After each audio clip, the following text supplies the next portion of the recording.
പ്രളയക്കെടുതിയിൽ മുങ്ങിത്താണ മലയാളിക്ക് സഹായഹസ്തവുമായി ആന്ധ്രാപ്രദേശിലെ സ്കൂൾ കുട്ടികളും. ആന്ധ്രാപ്രദേശിലെ സ്വകാര്യ സ്കൂളുകളുടെ സംയുക്ത സംഘടനയാണ് കുട്ടികളിൽ നിന്ന് സമാഹരിച്ച തുകയുമായി കൊച്ചിയിലെത്തി ദുരന്തബാധിതർക്ക് കൈമാറിയത്. കേരളത്തിന്റെ പ്രളയക്കെടുതിയുടെ കാഠിന്യം കണ്ടും കേട്ടുമറിഞ്ഞ ആന്ധ്രാപ്രദേശിലെ സ്കൂൾ കുട്ടികൾ ഒരു മനസ്സോടെ നിന്നപ്പോൾ അതൊരു വലിയ തുകയായി മാറി. സ്കൂളിലെ കുട്ടികൾ ഒരാഴ്ച കൊണ്ടാണ് തുക ശേഖരിച്ചത്. പിന്നീട് ദൌത്യമേറ്റെടുത്ത അധ്യാപകരും സ്കൂൾ മാനേജ്മെന്റ് പ്രതിനിധികളും സമാഹരിച്ച തുകയുമായി കൊച്ചിയിലെത്തുകയായിരുന്നു. പ്രളയം ഏറ്റവും കൂടുതൽ ബാധിച്ച എറണാകുളം ജില്ലയിലെ പാതാളം നിവാസികൾക്കാണ് ആന്ധ്രാപ്രദേശിൽ നിന്നുള്ള സഹായം ഏറെയും ലഭിച്ചത്. ആന്ധ്രാപ്രദേശിലെ കുട്ടികളുടെ ഒരു പ്രതീക്ഷ, അവരുടെ ഒരു ആഗ്രഹം ഞങ്ങളിലൂടെ ഇവിടെ ചെയ്യുകയാണ് ഞങ്ങൾ ചെയ്തത്.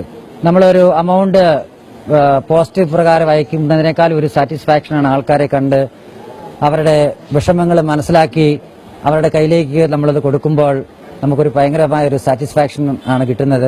പ്രളയത്തിൽ മുങ്ങിത്താണ പ്രാഥമിക ആരോഗ്യ കേന്ദ്രത്തിന്റെ പുനർനിർമ്മാണത്തിനുള്ള ചെലവും ബന്ധപ്പെട്ടവർക്ക് ഇവർ കൈമാറി. വെള്ളം ഇറങ്ങിയതിന് ശേഷം ഞാൻ വന്ന് വീട് കണ്ടുകഴിഞ്ഞപ്പോൾ പൂർണ്ണമായിട്ട് 27 വീടും പൂർണ്ണമായിട്ട് വാസയോഗ്യമല്ലാത്ത രീതിയിലാണ് കിടന്നിരുന്നത്. കണ്ട സഹിക്കില്ല. അപ്പൊ ഞാൻ അവർക്ക് ഓഫർ കൊടുത്തു, ഞാൻ ഏതെങ്കിലും സ്പോൺസർമാരെ കണ്ടെത്തി നിങ്ങളുടെ വീട് ശരിയാക്കി തരാം.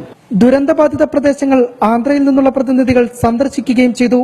തുടർ സഹായങ്ങൾ ഇനിയും ഉണ്ടാകുമെന്നും ഉറപ്പു നൽകിയാണ് ഇവർ ഇവിടെ നിന്ന് മടങ്ങിയത്. മംഗളം ടെലിവിഷൻ, കൊച്ചി.